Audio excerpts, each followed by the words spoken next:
Saudações, tudo bem? Um grande prazer. Estamos para mais uma aula, onde hoje falaremos sobre a face oculta do TDAH. O seu filho, ele pode estar em risco e você não sabe. Se você quer saber quais são esses riscos, me acompanhe até o final.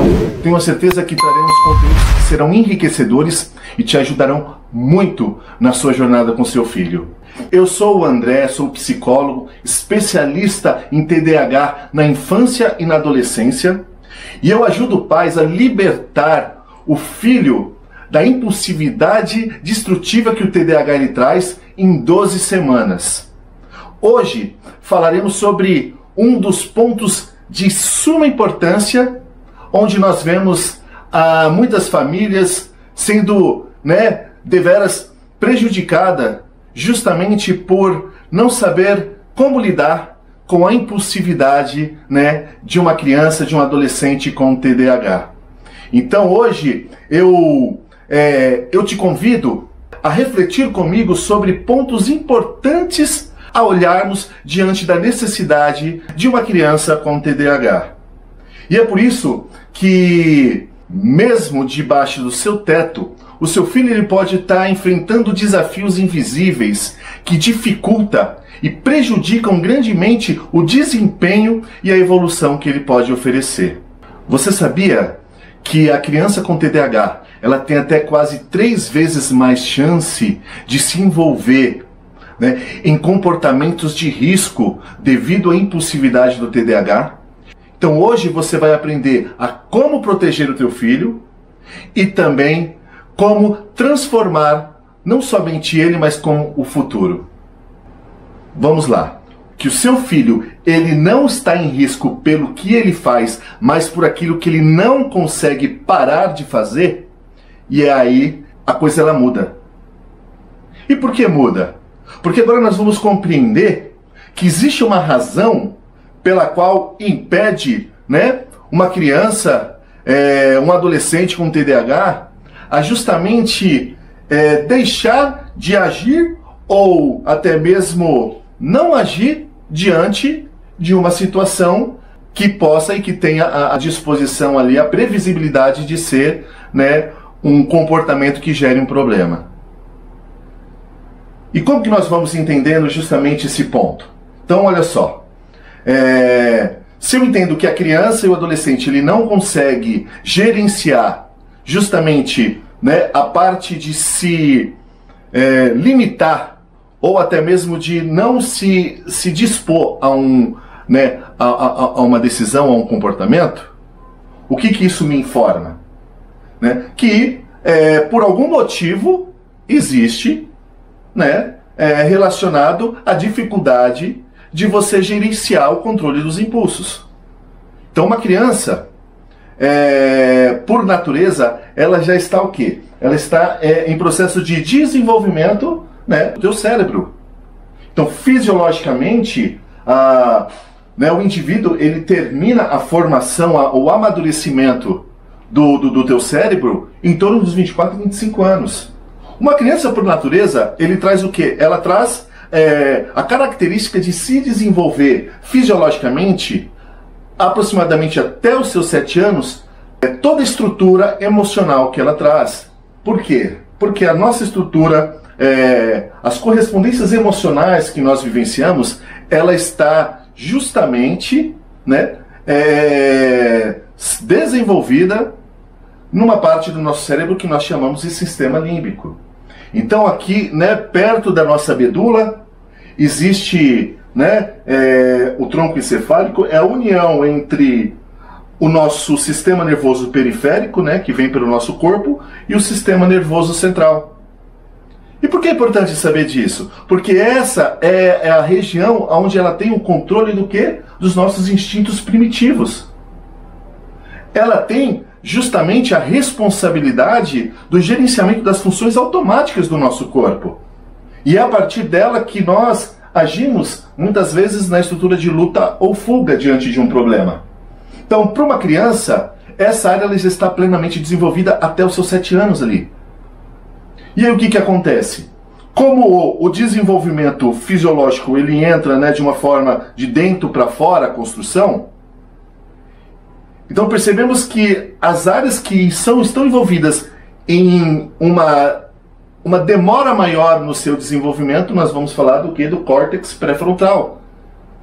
É a parte do nosso cérebro que ela é responsável pelo controle dos nossos impulsos.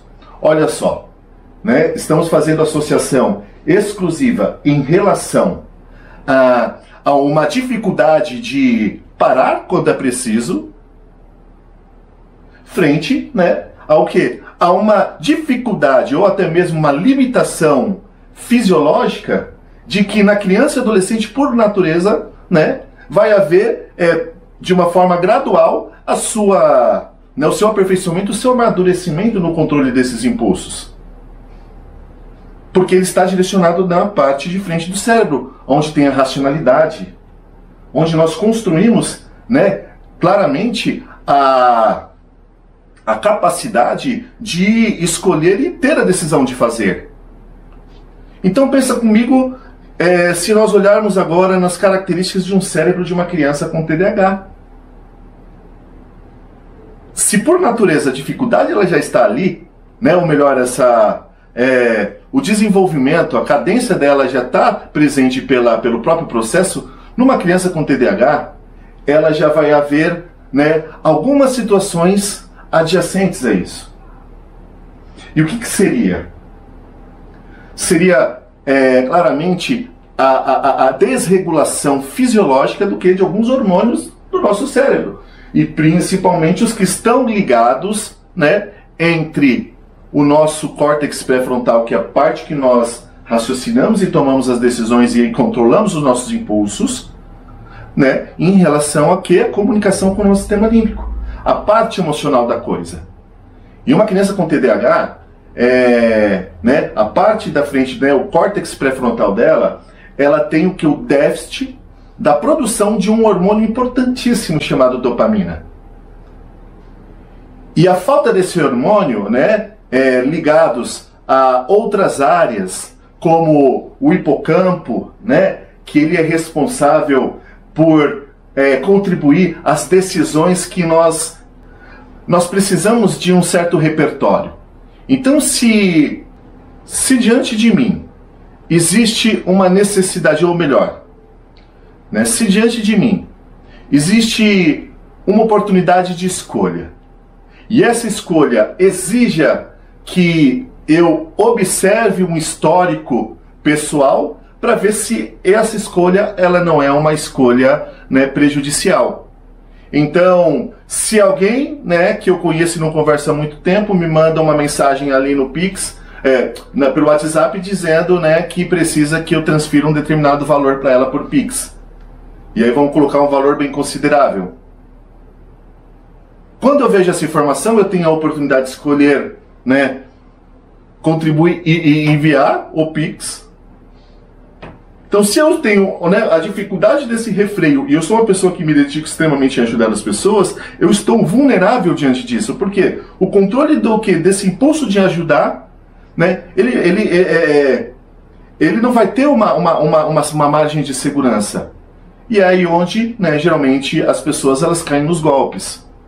Agora, quando eu tenho, de alguma maneira, diante dessas situações relacionado a essa escolha, por exemplo, do Pix, existe essa área do meu cérebro chamada hipocampo, que ela vai trazer memórias ali, né, contextos, e vai falar assim, opa, olha, né, antes talvez não é porque você não vai ajudar, mas primeiro vamos ter uma margem de segurança, vamos observar e ver se de fato, né, corresponde a pessoa, né, com a mensagem, até porque foge dos padrões usuais.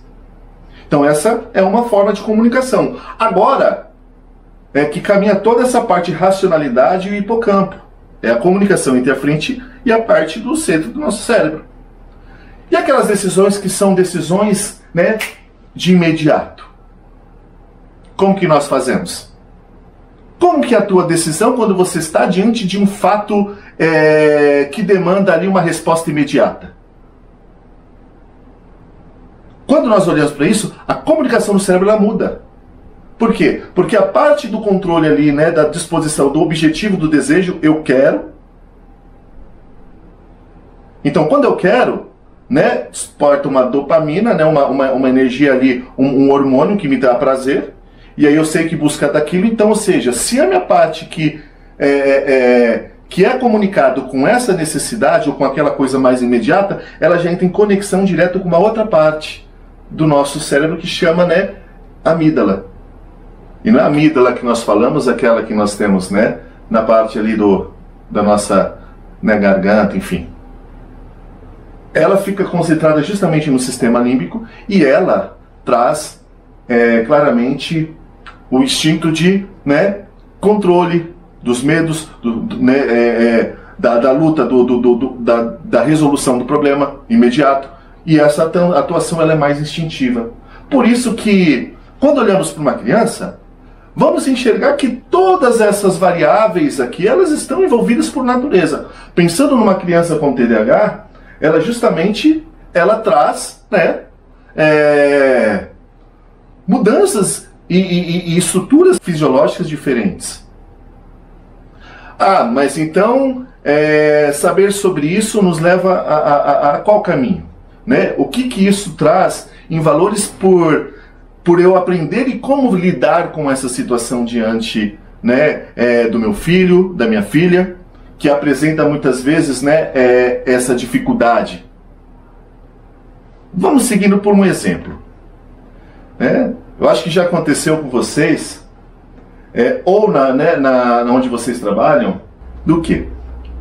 Chega ali, né, final de ano, você entra numa empresa, e aí você está trabalhando nessa empresa, você se dedica, você se entrega ali ao resultado, né, você se sacrifica, e ali você vai o que? Se estressando conforme o tempo vai passando pela demanda de trabalho.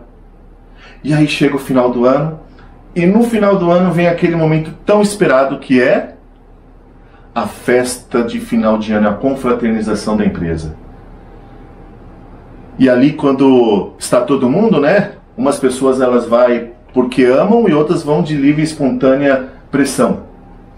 Mas quando vai, sempre tem, não é verdade? Aquele colega, aquela colega que você nunca ouve, nunca vê ela, né, numa socialização, numa entrega, né, numa dinâmica de relação ali espontânea. E aí de repente ela, quando ou ele bebe todas, aí o negócio acontece. Essa pessoa, por ter ali, né, encharcado ali o caneco, ela faz o quê?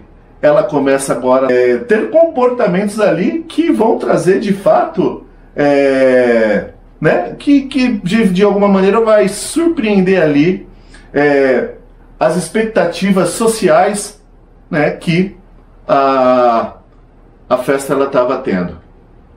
Então, no mínimo, né, resultaria ali em um bom tempo de fofocas e comentários ali, né, pelo torta de climão, que muitas das vezes isso acontece. E por quê? Porque quando nós olhamos o efeito do álcool, né, a pessoa foi lá, ela tem a sua estrutura, né, rígida. Quando ela toma, né, e ela está sob o efeito do álcool, o álcool ele tem justamente a função inicial do quê? Né, de fazer essa ligação entre os aspectos emocionais numa intensidade maior do que aquilo que é racional. E aí, por meio disso, cria-se, né, aquele sentimento, a euforia, a disponibilidade de fazer jus ao momento do aproveitamento. E aí nós não temos também filtro. Então você percebe que isso não é muito diferente quando nós olhamos uma criança ali de 6, 7 anos, né, quando vê uma alga passando do outro lado ali, todo contente, ele vai lá e ele sai correndo para atravessar a rua sem olhar para o lado. Não é? Então, porque os princípios fisiológicos eles são os mesmos, eles não têm mudança. E quando nós temos essa consciência, que é o primeiro ponto, é enxergar claramente o quê? O primeiro passo né? Vou colocar até como segundo, porque o primeiro é você já está numa condição de enxergar e ver uma problemática relacionada, né? Você está aqui e hoje quantas vezes ao dormir vem a falta de sono com a preocupação porque as notas do seu filho pioraram, bilhetes e bilhetes ali por meio do caderno pela direção, pelo corpo docente da escola, trazendo à tona ali comportamentos, né, que de fato trazem prejuízo não só a ele, ao ambiente, mas muitas vezes, né, aos colegas. E perceber que diante da responsabilidade paternal, né, é um processo que de fato ele demanda uma energia muito forte. Por quê? Porque eles estão além daquilo com que cada um, né, como cada um de vocês pais, carregam consigo no dia a dia. O estresse diante das demandas do trabalho,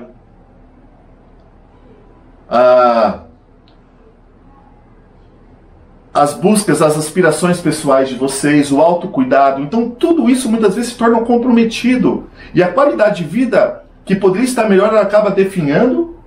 E aí, né, como uma bola de neve, vai trazendo cada vez mais o distanciamento afetivo entre pais e filhos, filhos com comportamentos, né, dentre mais os processos de risco. Esse tema ele é importante porque nós vamos refletindo essa face oculta, é aquilo que muitas vezes, né, não é dito ou não é olhado, pelo menos não olhado com a importância que esse quadro ele exige. Diante de uma situação que a impulsividade, ela está dentro do que? Da tríade relacionado aos déficits e questões prejudiciais diante de uma criança ou qualquer indivíduo com TDAH. Que é o déficit, né, na atenção, que não falamos sobre né, o déficit, a falta da atenção, mas a dificuldade em controlar essa atenção, o que é, né, atenção seletiva, atenção concentrada, atenção difusa. Mas é também né, correlacionado ao suporte, né, individual de poder lidar com essa problemática. Então toda criança, a criança com TDAH, ela, né, por natureza ou pela essa questão, nós olhamos que realmente... Então, quando nós olhamos, né, sobre o tema principal dessa aula, nós vamos enxergar justamente sobre o que? A face oculta. É aquilo que não é visto. Ou melhor, é aquilo que não é olhado, não pelo menos com a importância que se exige.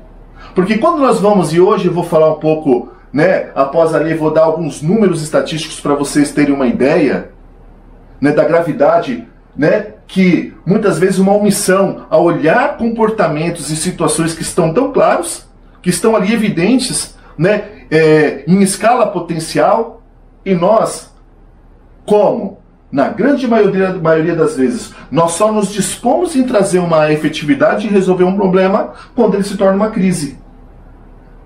Mas os sinais muitas vezes já estão lá. Por isso que o filho ele pode estar em risco mesmo sem o quê? O mesmo pai percebeu saber. Em entendimento, para você ter uma noção, né, já houve momentos que, né, em devolutivas, em conversa com os pais, fui fazendo, né, a avaliação e fui percebendo qual que é o papel presente né, da parte paterna, de pais e mães. E pasmem, não muito difícil eu ter ouvido, e não foi uma, duas, três, quatro, foi diversas vezes, né, pais, ao colocarem ali pela demanda de tempo que tem por filho por dia, alguns chegaram apenas a 30 minutos num dia. E a pergunta que fica é, quem que está educando? Quem que educa o teu filho? Educação não estamos trazendo apenas relacionado ao conhecimento, né, acadêmico. Ele é importante porque ele que vai fazer na parte da frente do cérebro evoluir. E não podemos cair na polarização do que? De, eu vou dar atenção para isso, é só para isso. Calma, O desenvolvimento da criança, ela continua até o final, ela fazendo o quê? A parte racional, aprender a organizar e conduzir a parte emocional. Que, né, quiçá, para o TDAH, ele é uma tarefa extremamente, né, complicada e difícil. Percebe aonde o caminho ele vai nos levando? Então, ó, né, entendemos que a partir disso, por essas mudanças, né, neurológicas na vida de uma, né, na estrutura do desenvolvimento de uma criança, nós chegamos na concepção do que? Seu filho não é o problema, mas o que você não entende sobre ele pode ser. Olha, né, eu vou fazer uma pergunta, você pode colocar, né, comentar aqui embaixo. Você encara o seu filho como um problema? Comente aqui. Acredito eu, né, posso e vocês podem me provar se estarei redondamente enganado, né, que a grande maioria vai pôr racionalmente e vai me escrever aqui dizendo assim, não, André, meu filho não é o problema, às vezes eu sou o problema, a coisa toda, porque racionalmente isso não é uma situação muito difícil de nós entendermos. Agora, quando nossa conversa se torna uma conversa emocional aqui, e aí eu faria essa mesma pergunta. O seu filho ele não é o problema. Mas às vezes, lembra que a parte impulsiva, a parte do temperamento, ela faz parte e está presente em todo ser humano, seja nas crianças, adolescentes, com sem TDAH, adultos, idosos, porque faz parte da estrutura cerebral. Então, naquele momento, quando o pai, a mãe, ele excede emocionalmente aquele instante, às vezes com uma contra-resposta, né, diante de uma desobediência, diante, né, de alguma postura, algum comportamento inadequado do filho, a ponto de que o pai ou a mãe, naquele momento, ele se, né, exceda ali, e o pai e a mãe falam algo que expressa ali, coloca toda aquela brigando. E quando isso é colocado emocionalmente, não é justamente, você não me ouve, você também faz sempre dessa forma, aquela coisa ou outra, a cobrança, a forma exacerbada de pressão e controle para que as coisas se organizem e saiam da forma com que você espera. Então essa atitude emocionalmente, ela está dizendo emocionalmente assim, olha, o meu filho ele está sendo esse problema. Porque quando eu coloco a pressão e eu movimento uma forma de que ele precisa e que é necessário, a mudança a partir da parte dele, eu coloco justamente o quê? Né? A liberação daquela frustração do quê? De que o meu filho ou a minha filha ela não agiu ou ela não fez de uma forma com que eu, né, pelo menos esperaria.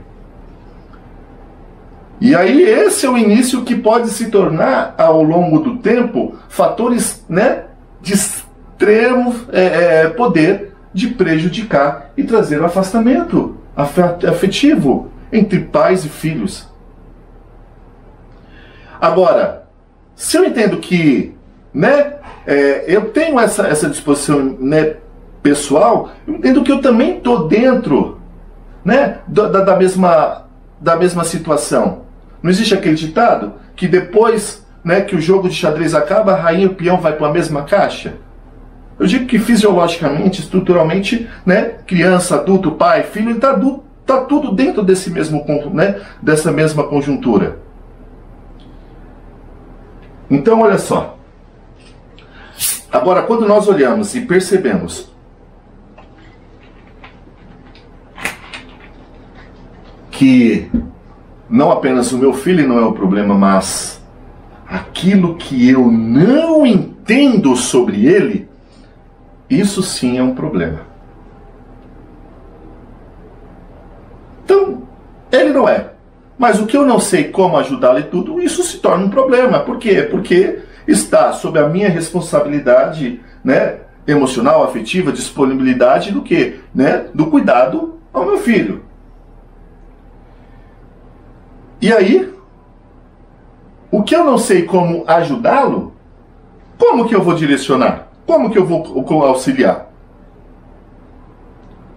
E aí entra, às vezes, a contra-resposta. Às vezes o pai, ele coloca a mãe, né? Pega uma criança e ela, né, utiliza ferramentas e formas de lidar com isso. Deixa no celular. Outros pais permitem, né, pela permissividade aqui no estabelecimento de regras para o filho. E olha que nós vamos andando, né? Nós vamos ainda, né, observando outros fatores que vão trazendo, né, essas implicações.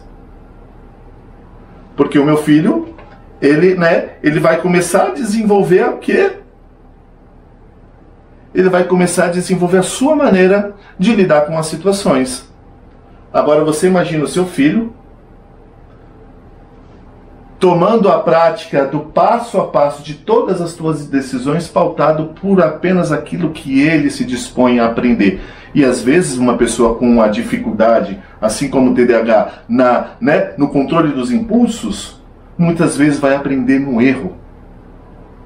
E vamos falar bastante, né, das consequências que isso traz. Então, o primeiro ponto é o quanto você conhece sobre as características, principalmente comportamentais e emocionais do seu filho. E o que você tem hoje à sua mão, claramente para poder resolver. Porque a identificação de um problema, né, existe o quê? A maneira com que eu lido com isso. Se eu não consigo lidar com os meus,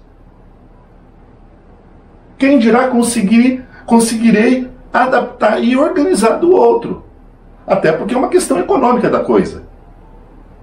Eu posso oferecer e entregar para vocês aquilo que eu não tenho?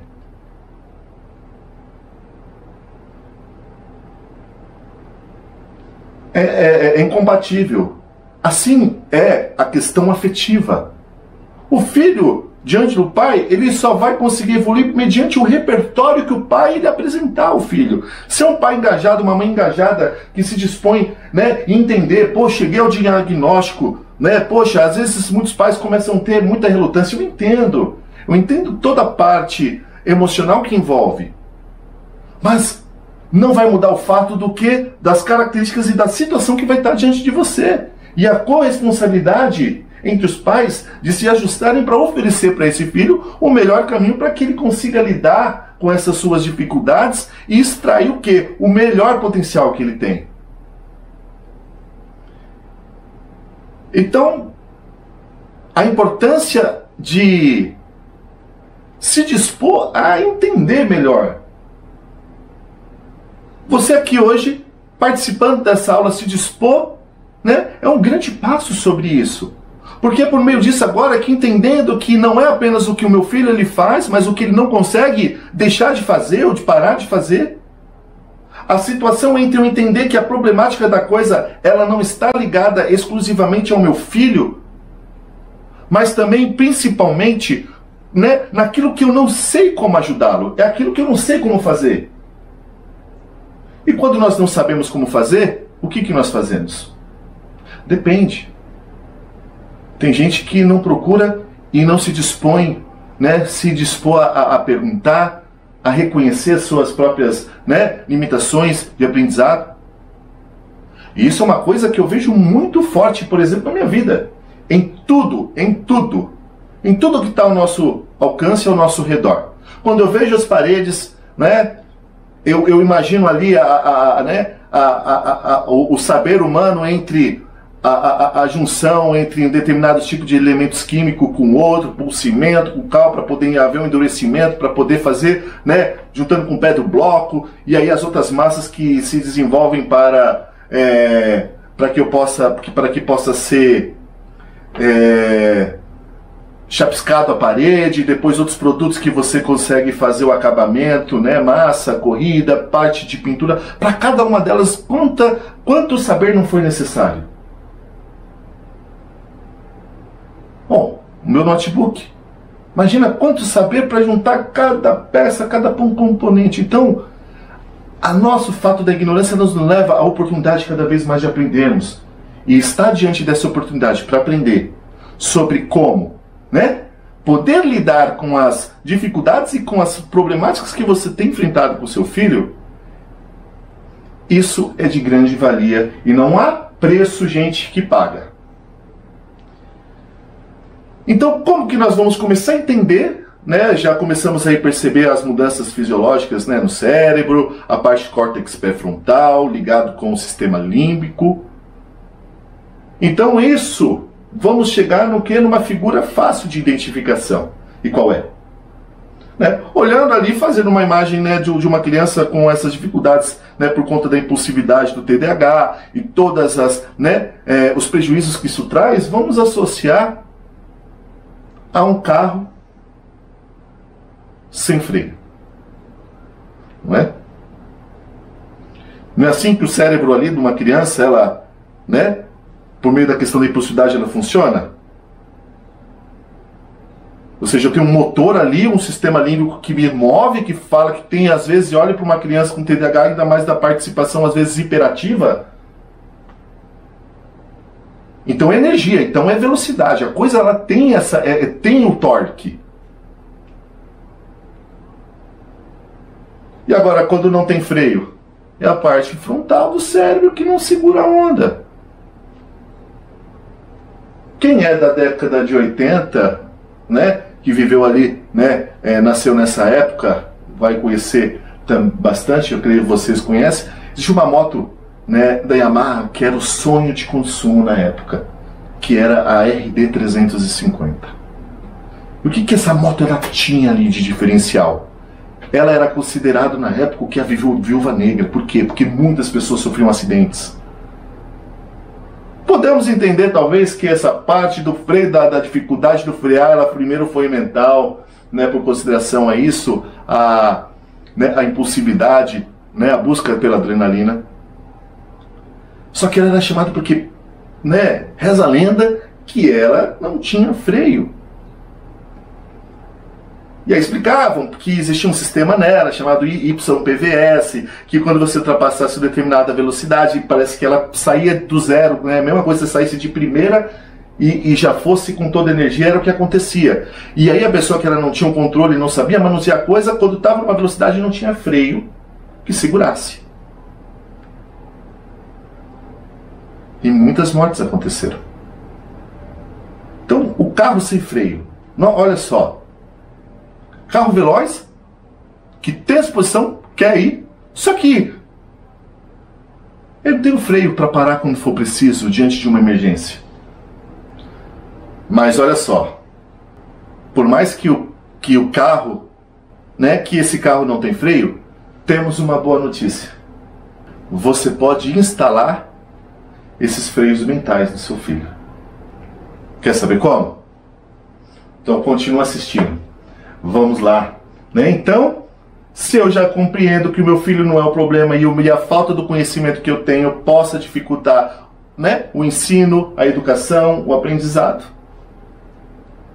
agora vamos, né, debruçar um pouco mais sobre, né, o que isso traz e qual é o significado que nós podemos extrair sobre isso, tudo bem? Porque o seu filho age sem pensar. Porque o meu filho, né, a gente entende, pô, André, agora eu tô ciente que é por conta daquela mudança e tal, mas agora, se a parte de uma criança, né, nós falamos de crianças típicas e crianças atípicas que estão dentro, né, dos aspectos da neurodivergência. Porque não tem o que é normal, não é algo que é patológico, porque nós não estamos falando de uma doença. Agora, de uma condição onde, de extrema importância, precisamos entender. Qual é o prejuízo, então? O que faz a diferença entre uma criança típica para uma criança atípica no sentido dos comportamentos, já que muita coisa elas são bem parecidas? Então, por que o meu filho ele age sem pensar? Por que o seu filho age sem pensar? Como falei, né, a impulsividade é o reflexo do cérebro como o cérebro ele processa em relação às nossas decisões e emoções. Então, se eu já entendo isso, já é o primeiro passo. correto? Agora vamos olhar também pelos pontos do que? Do próprio comportamento. Quais são os tipos, os comportamentos, aquilo que eu percebo pela ação dele, do meu filho, né, que ele está indo sem pensar. E é claro, fazer isso é importante, fazermos uma separação. Aquilo que faz, né, de aspectos comuns que não geram um nivelamento de prejuízo tão grande, quanto outras que elas trazem, né, prejuízos sociais, acadêmicos e por aí vai. Então, o primeiro, quando nós vemos uma criança, né, emocionalmente ela excedida ali, por meio de uma desregulação emocional. Que ela, né, é natural a criança ela chorar, fazer uma birra. Agora, quando o envolvimento emocional ele fica muito intenso, é um sinal de alerta. E esse sinal ele vai visto muitas vezes, por exemplo, quando a criança ela vai lá exponencialmente para lidar com uma frustração, alguma coisa, ela tem um comportamento impulsivo, como eu digo, intenso ali, num pico, que é muito rápido, que aí, né, vem toda essa intensidade, aí ela grita, e aí ela tem um comportamento ali que foge, né, às vezes do conceito, ou do crivo ali né, das relações, das boas relações ali no ambiente. Outro comportamento. Então, primeiro, ela grita, ela se comporta, né, excessivamente ali diante de um cenário. E a outra, ela interrompe. Ela tem a prática cotidiana, né? Imagina, então, se o meu cérebro ele não sabe frear, então eu estou lá, tenho ideia, vejo aqui, vejo fulano. Vou pôr um exemplo, né? Eu fui diagnosticado com TDAH aos 38 anos de idade. Então, até aí, foram muitas quedas, né? Muitas lesões, literalmente. Então, sou um camarada que eu sou cheio, cara, de cicatriz. Né? Fui mordido por cachorro na boca, já caí, me ralei tudo o rosto. A única sorte que eu acredito que eu vivo é que eu nunca quebrei um osso, a não ser uma vez o nariz, né? Mas é cartilagem, acho que não sei se conta. Então, a atitude sem isso ela leva. Então, o que eu fazia? Né? Era justamente isso. Às vezes os adultos conversando, as pessoas, eu gostava muito, por exemplo, de fazer mágica. E aí eu via os adultos, eu queria mostrar o que eu tinha aprendido e tal. E eu ia lá e às vezes os adultos conversando, alguma coisa acontecendo, eu não prestava atenção em nada e chegava e blum. Então, de um lado, né, se os adultos eram educados e ali conseguisse resolver a situação e lidar, né, de alguma maneira ficava ali evidente, né, a minha participação negativa no momento, ali, a minha inconveniência. Agora, se não há, como não houveram muitas vezes, porque era justamente o menino é mal educado, ele que não espera a vez dele, ele que não está sendo educado e tal, e, né, jogado peso o problema sobre a criança, e aí às vezes vinha aquela devolutiva, né, e muitas respostas vinham, desde que, poxa, né, aguarda a sua vez, pessoas tranquilas que falavam assim, quando a gente terminar você fala, e às vezes a contra-resposta ela vinha de uma forma muito mais intensa. Você é um mal educado, você não aprendeu, ninguém te deu educação em casa. E sabendo que aquilo era numa disposição de não atrapalhar, mas a dificuldade de fazer essa correlação. Imagina uma criança que também não tem toda, né, o desenvolvimento, como falamos, por formas neurológicas e fisiológicas, né, neurofisiológicas, sobre a capacidade de raciocínio lógico, de empatia. Então já traz o prejuízo. Então, esse ponto é um segundo que ele mostra muito, a interrupção, a constância disso. Né? E aí vamos para, né, uma terceira parte, que é ela que vamos trazer, né, a conexão, né, em relação ao tema dessa aula. A face oculta do TDAH. E o que, né? O seu filho ele pode estar em risco e você nem sabe. Agora já estamos começando a clarear. Por quê? Estou vendo ele está tendo gritos, né, interrompendo, movimentações muito exacerbadas da situação. Agora, essa terceira, ela é onde nós vamos começar a caminhar a uma questão mais crítica. E agora, né, se você está dividindo com alguma outra coisa, né, dê uma pausa aqui, daqui a pouco você volta, ou você, né, consiga prestar atenção, porque agora é importantíssimo sobre os pontos que nós vamos, né, além do que nós já falamos, vamos nos aprofundar. Então, né, se alguém estiver aí nesse momento agora, tentando puxar assunto contigo, tentando tirar o teu foco, você pode simplesmente falar assim: olha, né, com licença, esse é o momento agora que eu estou dando atenção para aprender a lidar com, né, com uma situação pessoal. Claro, ninguém precisa saber, nós vamos contar aquilo que nós vamos fazendo, mas a busca para isso, para uma melhora. E o terceiro ponto é justamente o quê? Né? Além do que meu filho, ele grita, ele interrompe, agora ele também faz o quê? Faz coisas perigosas, mesmo sabendo das consequências. E essa segunda parte, ela é primordial. Então, meu filho, ele faz coisas perigosas. Olha, um exemplo, como eu disse. Pensa, eu tinha uns 10 anos de idade, né, junto com as criançadas, os adolescentes da minha faixa etária ali. Eu morava lá em São Bernardo do Campo, num distrito de São Bernardo que ficava próximo da Serra. E lá, eu me recordo que estava em cima de nós morávamos numa rua íngreme. E ali essa rua foi cenário de muitas coisas. E de muitas peripécias ali de como criança. Como descer com carrinho de rolemã, entre muitas crianças, né, de bicicleta. E esse dia foi o meu dia de descer de skate. Só que era uma descida onde no final dela, ela tinha uma valeta.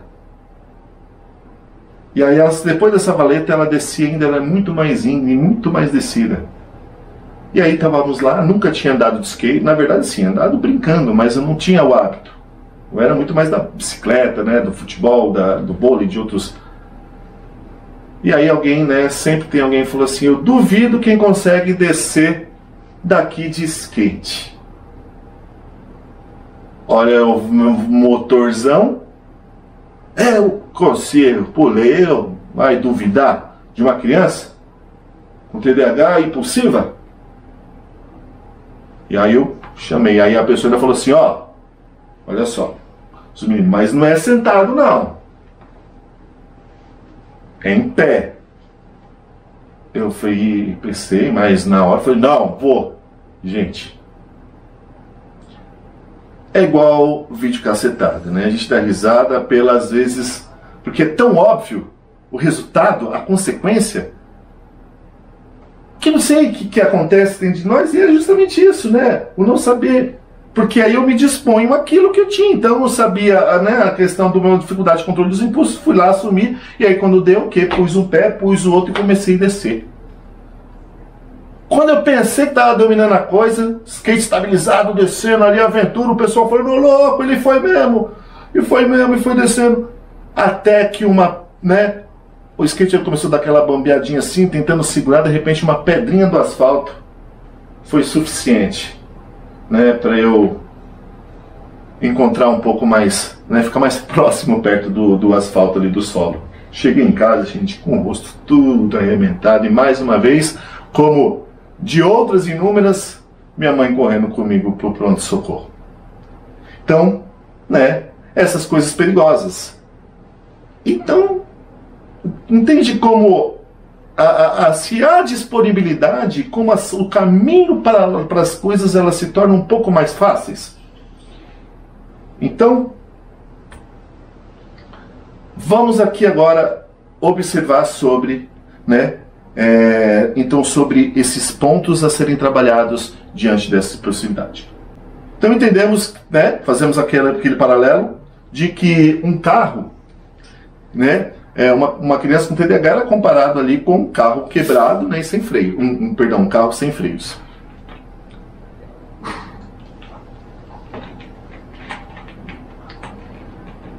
Então olha só, imagine você um carro, né,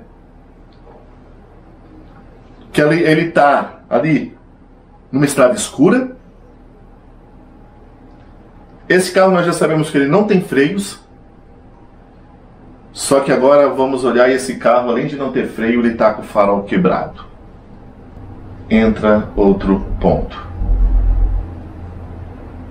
Olha, e por que eu acho e enxergo a analogia entre o carro que é veloz, que não tem freio, que está com o farol quebrado e está dirigindo numa estrada escura, cheio de silhuetas, né, cheio de curvas perigosas, cheio, né, de animais que podem passar na pista. E aí, se olhamos isso, quem que representa você hoje, mãe? Quem representa você hoje, pai, diante desse cenário? Vamos, né, olhar aquela pessoa que se torna o guia, né? O guia, vamos pensar então um carro assim. Talvez ele não vai ser um carro velho. Vou pensar num Tesla. Imagina o Tesla, né? Conhece o carro Tesla? Das empresas né, do Elon Musk. Qual é a característica que todo mundo entende do Tesla? Que o Tesla é um carro, né, extremamente autônomo. Ele vai sozinho, você coloca apenas lá, né, no computador de bordo, faz o direcionamento para onde você vê, para onde você vai. Ele mesmo ele traz ali como Waze, né, como os aplicativos de GPS, a trajetória ali de um caminho. Ele faz o seu itinerário e ele ainda te leva, né, de uma forma autônoma, todo direcionado por meio do quê? Por meio da sua, né, da sua assistência tecnológica. Agora imagina você entra num carro, num Tesla, e você vai acompanhá-lo para fazer um tour ali, né, na cidade. E quando você entra, você percebe o quê? Que você não tem o controle, não é? Eu ainda não andei num carro extremamente automático, mas eu acho que sempre no primeiro momento sempre vai ter aquele ponto de segurança. Será? Será que vai, né? Vai mesmo? Então, porque você está entregando, né, geralmente a direção. Eu amo dirigir. Cara, mas se eu estou sentado no banco do passageiro, às vezes a outra pessoa fez uma conversão muito mais tranquila do que eu mesmo faria, mas ali faz o passo que eu passo cagaço. Mas hoje ela aquela travada. E geralmente para quem dirige também acredito que é assim. Então você está num Tesla que você entra lá e você vê o quê? Né? Que ele vai lá pela potencialidade, pela tecnologia, que ele é rápido. Você não consegue, né? Quando você vai dar o destino para ele, você vai perceber que não há comunicação no meio do computador de bordo. E aí você percebe também que o quê? Que ele está com problema no freio e ele está sem farol. E é à noite. Por quê? Porque o guia, ele não vai assumir o controle. Por mais que você relute ali nesse carro, não sei, eu não entendo muito os aspectos técnicos dele, mas acredito que, né, tenha pouca intervenção humana, porque eu acredito, porque ele foi projetado dessa forma. E aí quando nós queremos resolver as coisas, nós vamos o que? A nossa forma às vezes analógica, aquele jeito passado que a gente lidava com as coisas.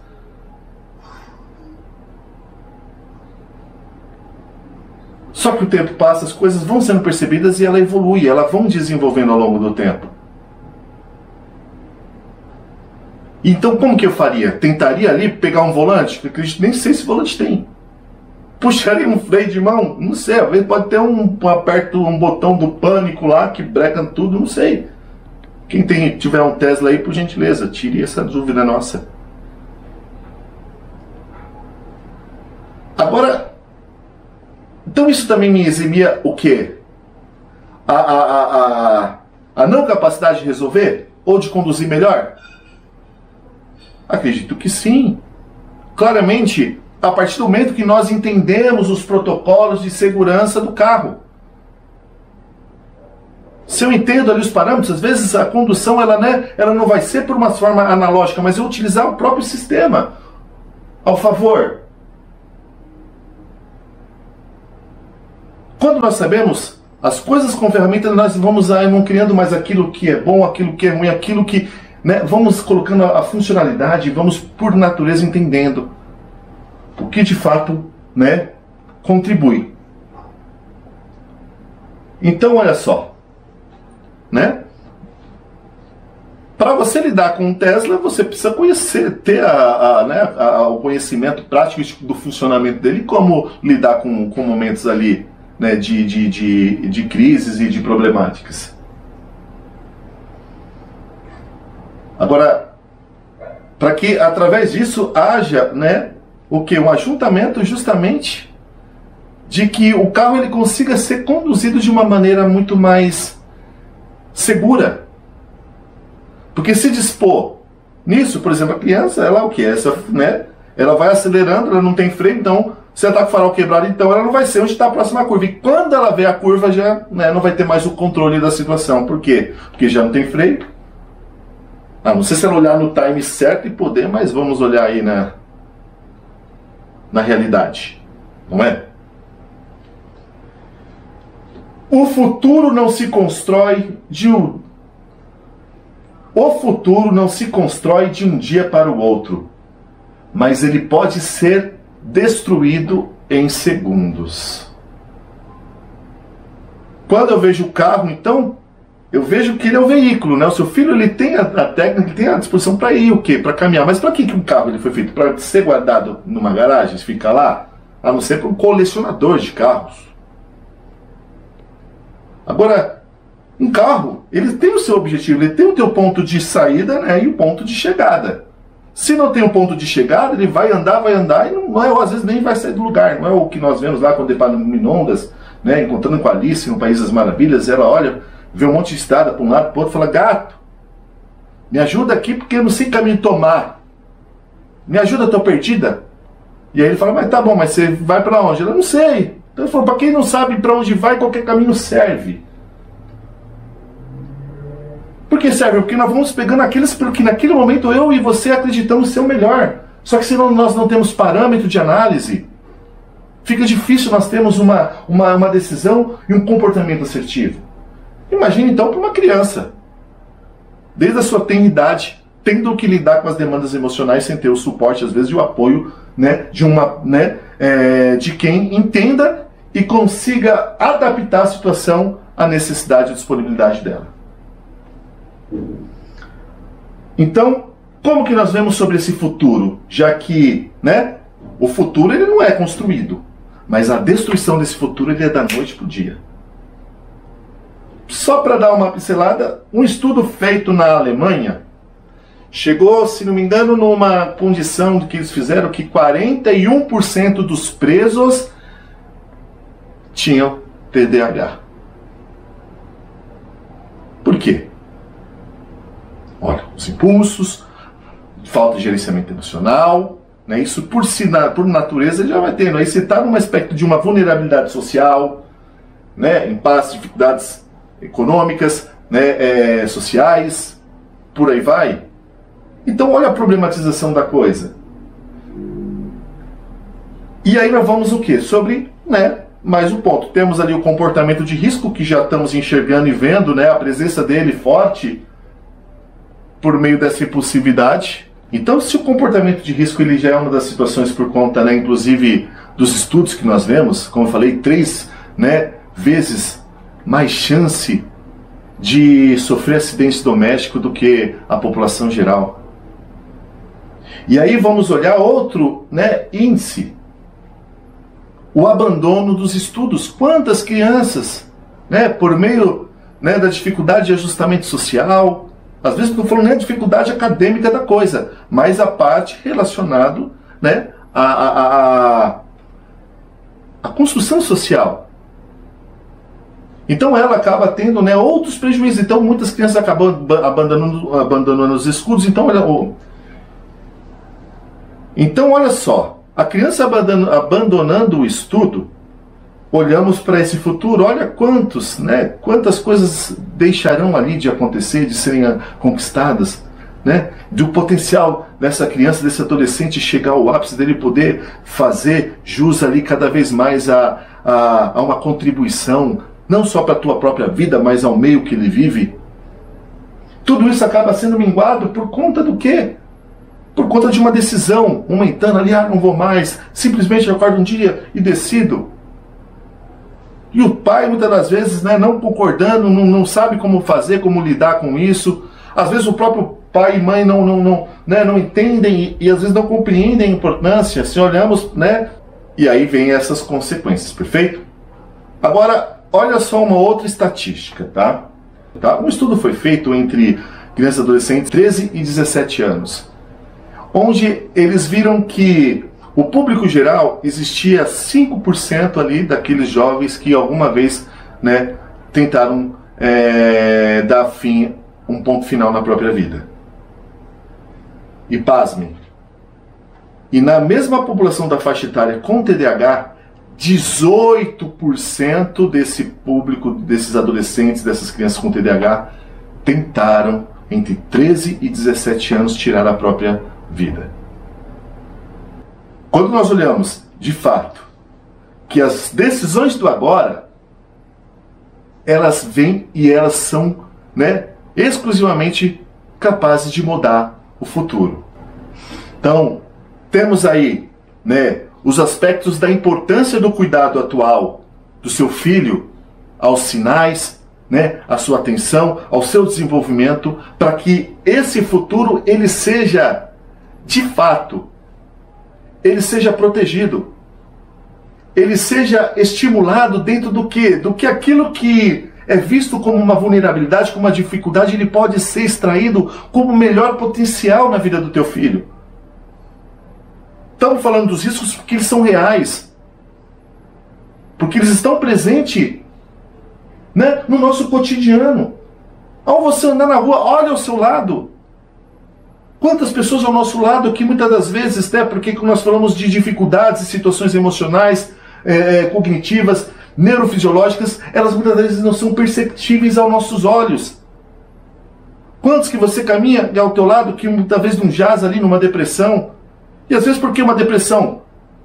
A depressão, assim como a ansiedade, elas são comorbidades comuns, as maiores vinda por decorrência de um TDAH, porque a criança que ela não sabe parar, o que ela é vista? Ela é vista como incapaz. Eu não sei parar. Então, se eu não sei, é porque é comportamental, é porque eu não aprendi, é porque eu não sou capaz. E aí ela cresce olhando como a pior pessoa do mundo. E aí ela se invalida. E aí ela tem a síndrome do impostor. E aí ela não aprende. E ela foge do quê? Daquilo que é emocional, porque sempre lhe machuca. A outra ansiedade. Por quê? Porque se eu sou o carro que não tem farol, e eu estou indo a milhão e não tenho freio, eu fico sempre preocupado se na curva ali vai ter uma curva logo. Porque eu não paro, lembra? Porque não é porque eu não me conscientizo. Diante da criança, muitas delas é aprendizado. Mas a outra o meu hormônio ele precisa tá ali. Porque quando eu tenho, eu consigo viver bem e tal. E aí quando a pessoa ela tem isso, e ela não vê para os livros, o que ela faz? Ela põe isso a mais e acaba pondo tudo a perder. E assim, 1 segundo de pausa, ela vale mais do que 1000 palavras ditas na raiva. Por quê? 1 segundo. 1 segundo de pausa vale mais do que 1000 palavras ditas na hora da raiva. O nosso cérebro, ele tem 2 tipos de decisões, como eu falei. Aquelas decisões que são as decisões instintivas e aquelas que são decisões racionais. O cérebro ele leva em torno de 0 a 2 a 0,5 segundos para decidir quando a decisão ela é instintiva. E pode levar em uma métrica desses mesmos segundos até alguns minutos quando a necessidade é aquela parte racional, a decisão racional. A racionalidade ela precisa por conta das variáveis, como eu disse. Mas quando eu não consigo ter a construção naquele momento de utilizar a parte racional pelo déficit que tem, principalmente, nós estamos falando de uma criança que ela com TDAH e não tratada, que não tem um repertório emocional de lidar com isso e construir. Agora, Quando a criança ela vê dessa maneira acontecer, o que acontece é o momento de nós olharmos as razões e os caminhos que possam ser contribuídos. E o que você, né, pode contribuir? Lembra, a pausa ela é extremamente importante. Por quê? Porque ela não dá lugar especial ou exclusivo à emoção. Porque a emoção é a parte que quer resolver na unha.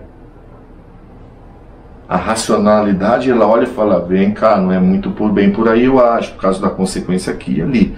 Se eu não tenho esse freio, né, estou mais dentro dessa vulnerabilidade. E então, por isso, a importância de eu aprender mecanismos, como eu falei, gatilhos, né, considerações ali, pausas mentais, que me ajudarão a ter o tempo e restabelecer a organização ali, principalmente cerebral, para tomar as melhores decisões. E qual que é isso? É o aprendizado, é ensinar o seu filho a ele dar pausas nos momentos mais importantes. Por que nos momentos mais importantes e no momento que você perceber que a coisa está ficando eufórica? Porque senão entra apenas como um processo, né, de solução, apenas quando estou dentro de uma... Né, quando um problema vira crise, aí eu começo a resolver. De forma alguma. Vamos juntos aprender o hábito, né, das boas ferramentas, das técnicas que temos ao nosso favor, que nos ajuda muito. E vários estudos mostram o poder que o Mindfulness ele tem para, né, a ansiedade, para a pessoa que ela está, né, que ela está diante de um trauma, de um problema, assim como uma criança diante de uma impulsividade do TDAH. Porque é a consciência ao momento presente. Então, quando eu pauso, por exemplo, para respirar, ou para pensar, ou para poder ter o crivo de uma decisão, isso me garante uma energia maior para eu poder o quê? Não ceder ao, né, à falta do freio. Não ceder pela demanda, necessidade, né, aquilo que inevitavelmente, muitas das vezes, né, vai ser ali como consequência, né, negativa e de prejuízo para si, para o outro, para o ambiente, né, quem diria os 41% lá da população carcerária da Suécia. E aí, né, então, essa estratégia sempre, poxa, estou chegando numa situação que a decisão ela precisa, né, ela precisa ser olhada com carinho, por mais boa ou ruim, não importa. Eu aprendo a parar e me dar um tempo para poder agir ou falar. Então, se eu vejo que estou emocionalmente que eu posso chegar num pico de crise, eu me levo numa obrigatoriedade pessoal de sair, de caminhar até um outro lugar onde esteja apenas eu, e ali eu conseguir organizar minha mente e não agir naquele momento, né, mediante isso. Só que, entende? Que uma condição de uma construção, às vezes por conta do TDAH, ela traz vários desafios e aprendizado, e vários aprendizados. E aí você traz, né, um sinal para o seu filho, né, de pare mental. Então, ou seja, é como se, né, na mente, na cabecinha dele, como se ele começasse, você ensinar ele a visualizar o quê? Né, um semáforo, né, um farol vermelho ali, olha, né, parou, quando algo acontece na minha frente, quando meu amiguinho me xingou, né, quando algo ele está à minha disposição e eu quero tanto, mas eu percebo e eu sei que aquilo pode me gerar um prejuízo, eu já preciso formalizar e ter, né? Ah, mas André, se o meu filho está fazendo e está agindo e pela própria impulsividade não consegue ter esse controle, vai ser nesse momento. Se você tentar apenas resolver em cima dos processos de problemáticas que acontecem, eu acredito que será muito mais difícil. Agora, quando se torna um hábito, né, olhar e falar, o hábito da academia, no primeiro começo é tão chato, você não vai lá. Aí quando você faz e tem os benefícios, você fala, putz, é muito bom. Aí tem gente que fala, André, mas pô, eu treino tanto tempo e nunca aprendi a gostar. O gostar não é do treino em si, mas é da forma com que treina, ou que você treina, porque um treino não necessariamente precisa ser apenas dentro de uma academia. Pode ser treino funcional, pode ser na rua, pode ser fazendo parkour. O importante é isso, né, é o movimento coordenado e o fortalecimento que você traz fisiológico. E a criança, né, ela conseguirá ter mais condições de poder atingir um nível mais satisfatório em tudo isso. Punir o impulso é como gritar com o vento. Não muda nada. Né? Você está lá, está diante de uma ventania, aí você fala para o vento, gritar para o vento, para de vir, vai contra. O vento vai olhar para você, vai te levar junto. Não é? Então eu acho que é mais ou menos isso. E aí, olha só, né? Então, o gritar, né? Olha só, ou punir. Então vamos pensar as duas consequências, né? Nós falamos anteriormente do gritar da criança como comportamento e olhamos também claramente que ele é bem, muitas das vezes, vinculado e comparados também com o pai ou a mãe, que no final acaba também gritando.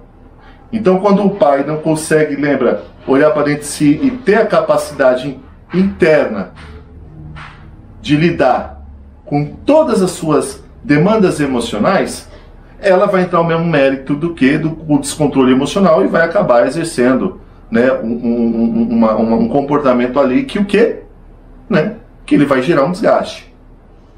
E quando eu não grito, eu puno. Punição, né, punição. Quero entender, né, ainda tem uma galera ainda que defende, que gosta, né, eu acho que cada um vai carregando, mas eu não vejo até hoje qualquer maneira de punição que ela de fato ela tem uma eficácia no sentido pleno do desenvolvimento da pessoa. E quiçá para uma criança. Então quando você pune, simplesmente pela punição, né, e olhamos que a maioria das punições, se não a grande parte, né, ainda avançando a elas todas, não se dá direito apenas pela frustração dos pais e não pelo filho ter agido da maneira com que agiu ou de não ter conseguido controlar ou conduzir a situação como deveria ser. Então, ao invés de, né, lembra a importância do ensinar? Eu só te ofereço, só te dou algo que eu tenho. Eu só vou conseguir, né, te dar essa água aqui se eu tenho. Se eu não tenho água, não tem como te dar. Assim como você com seu filho. Se você hoje percebe que você não consegue controlar suas emoções quando o pico ali, a coisa acontece, qual a forma? Porque a melhor maneira do ensino é a didática, é o estar com. Não é o que eu falo, eu mando, né? Ah, por que isso? É porque eu sou seu pai, porque eu sou sua mãe. Razões, né? Pegar na mão, é mostrar. E para isso é começar a aprofundar no quê? Na identificação da base emocional, em aprender a lidar com essas emoções. Poxa, mas André, se eu não sei como ensinar, o que eu faço? Aprende, vamos aprender, né? Essa página, esse canal, ele vem justamente em olhar a sua necessidade como mãe, como pai. E a partir daí, te trazer informações e condução para que chegue justamente o que faça a diferença. Não há como haver uma mudança na vida de um filho se não houver a praticidade do envolvimento dos pais.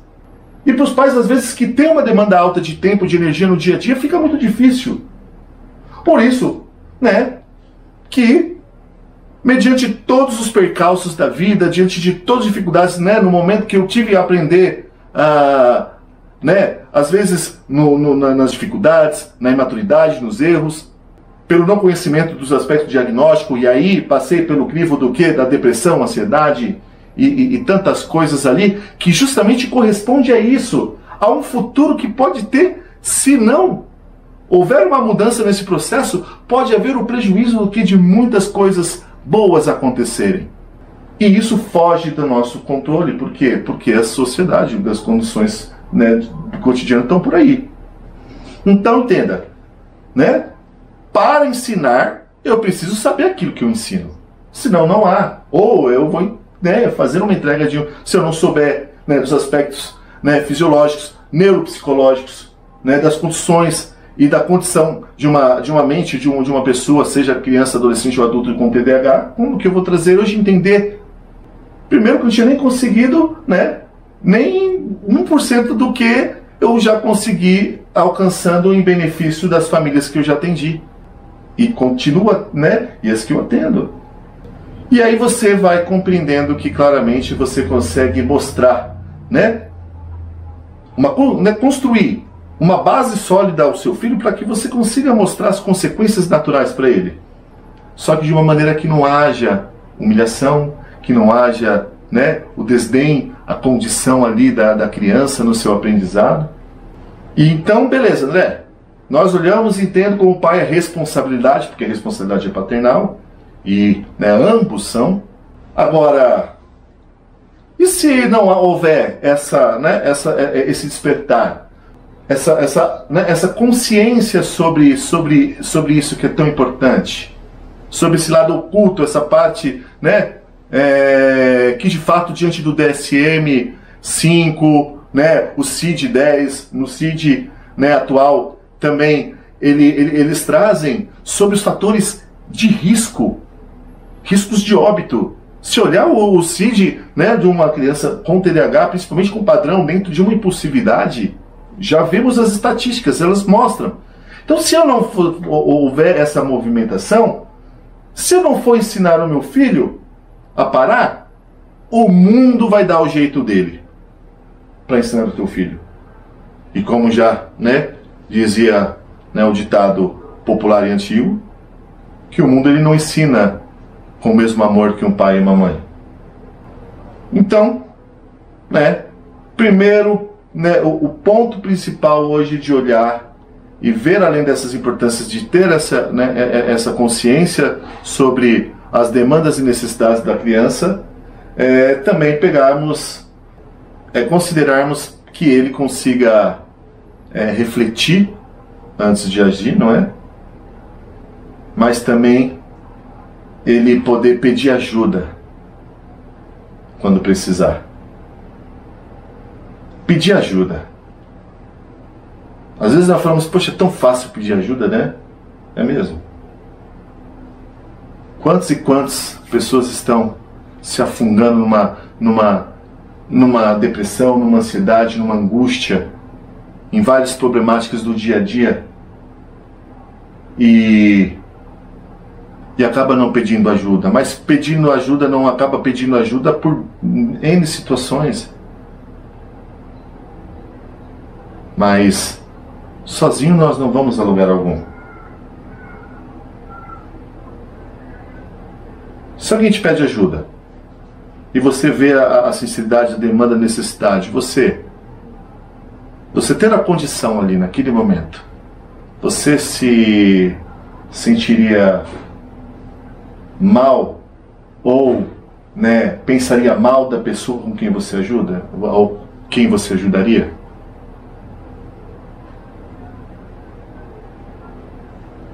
E você, que respondeu que não acharia ruim, como acredito, por saber e ver como principalmente na nossa nação, o povo brasileiro, ele é solidário, né? Então, imagina isso. Se você não sente esse sentimento ruim, por que o outro vai sentir? Nós não somos a última bolacha do pacote e nem, né, a última Coca-Cola do deserto. Às vezes sim, porque principalmente bolacha do pacote quando ele fica todo quebrado. Mas essa questão é importante. Ensinar a pedir ajuda quando precisa. Né? Às vezes a gente, né, duas coisas, eu acho que além de nós não aprendermos na vida muitas vezes a pedir ajuda quando necessário, quando vivemos num ambiente que às vezes não promovem isso, e a outra é ser elogiado, né? As pessoas sabem muitas vezes lidar mais com a crítica do que com o elogio, não é verdade? Então, por isso entendemos a importância do quê? Né? De ensinar, olhar para a criança, ensinando ela a pedir ajuda e também elogiando bastante, com a demonstração de afeto, né? Por quê? Porque quando você começa a fazer essas pequenas mudanças, as pequenas mudanças, elas geram grandes resultados. Por quê? São movimentos, né, assertivos, capilares, né, concisos, e ela traz a melhoria nisso. Então, olha só. Você consegue transformar o hoje somente se você decidir agora. Não espere o problema crescer. Acompanhe estratégias práticas que vão transformar o futuro do seu filho e também a sua relação com ele. Decida por ele hoje, para que ele possa decidir por si amanhã. Então ficamos por aqui. Acredito que possa ter contribuído bastante com cada um de vocês. E fiquem à vontade para comentar, trazer, colocar suas dúvidas, mandar sugestões de temas, de assuntos que você tem vivido no seu, no seu dia a dia. Então aqui é um espaço para isso e você tem toda a liberdade, tá? Se ainda não segue, siga, acompanhe para que você possa sempre ter mais conteúdos, para que eu venha e possa te ajudar a libertar o seu filho com TDAH da impulsividade destrutiva em 12 semanas. Até a próxima, um grande abraço.